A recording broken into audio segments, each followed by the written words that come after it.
Në Terni të Italisë, sot ishte ditë pikëllimi pasi u dha lamtomira e fundit studentes shqiptare Ilaria Stula, e vrarë me thik nga ishi dashuri i saj në Rom.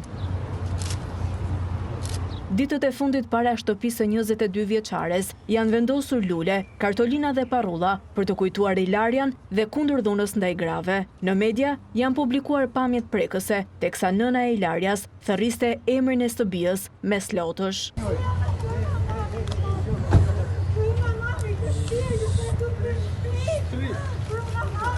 Ishi dashur i Filipinas i Ilaria Stulës, Mark Samson, ka pranuar krimin, por hetuesit dyshojnë se ai nuk ka vepruar i vetëm. Krimi dyshohet të ketë ndodhur në banesën e familjes filipinase, në prani të prindërve të Markut, të cilët pretendojnë se nuk kanë dëgjuar asgjë. Nëna e 23 vjeçarit kishte shprehur pak kënaqësi për lidhjen e djalit me Ilarian, duke thënë se e shpërqendronte nga studimet. Sipas mediave italiane, më shumë se konflikte të zakonshme, bëhet fjalë për një armiqësi të heshtur ndaj vajzës, ndoshta e lidhur me bindjet fetare të nënës. Hetuesit tani po përpiqen të kuptojnë nëse kjo ndjenjë ka ndikuar drejt për drejt në atë që ndodhi në dhomën e 23 vjeçarit, ku pavarësisht pastrimit të kujdesshëm, u gjet gjaku i Ilarias. Ajo u godit në qafë, në befasi apo ndoshta në gjumë, nga dikush që ndodhej pas saj, me një thik që ende nuk është gjetur. Dëshmitë e prindërve janë kontradiktore dhe të paplota, duke ngritur dyshime për bashkëpunim në vrasjen e vajzës shqiptare.